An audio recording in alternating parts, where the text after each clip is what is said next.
Hi, this is Jeremy Burgess from Urban Detroit Wholesalers. Welcome to another episode of Detroit Investor TV.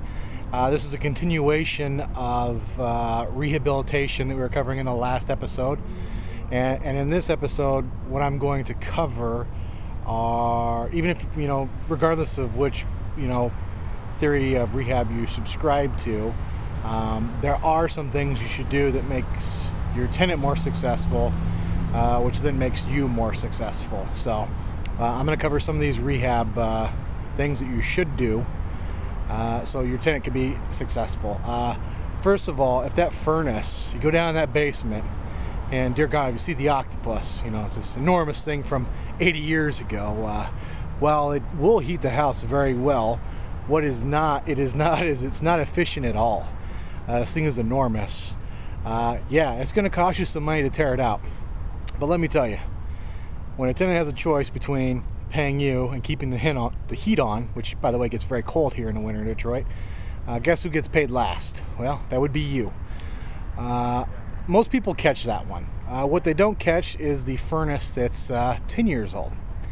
Believe it or not, most people do not service their furnace. Like, as an investor, I always do every year. I make sure my property manager services all the furnaces.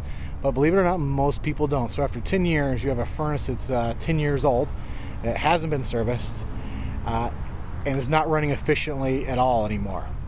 That could cause a problem for your tenant because they're going to experience higher utility bills.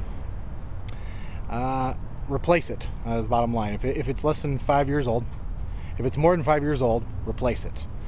And even if it is less than 5 years old, definitely make sure you service it. Next thing is windows. Some of these houses 80, 90, 100 years old. And while many times the wooden windows in the homes are in great shape, it's that single pane glass. And like I said, it gets very cold here, and that single pane glass is not very, very good for keeping the heat in or the cool out in the summer.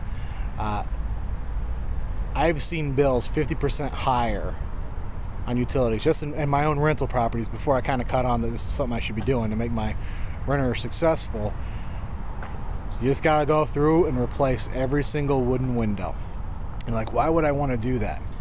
Well, there's no point in having a rental property if your tenant can never afford to pay you in the winter. So what you end up doing is doing a lot of evictions in the winter because they had a $400, $500 heating bill, and they couldn't afford to pay you rent because they had to pay DTE. So the furnace is a big one. Windows are even bigger. Both those, if you just did those two things, your rentals are going to be a lot more successful because your renters are significantly more successful because they're only paying $150, maybe if it's really cold for a long time, $200 a month in the winter for utilities versus $400 to $600. Yes, I have seen a $600 utility bill.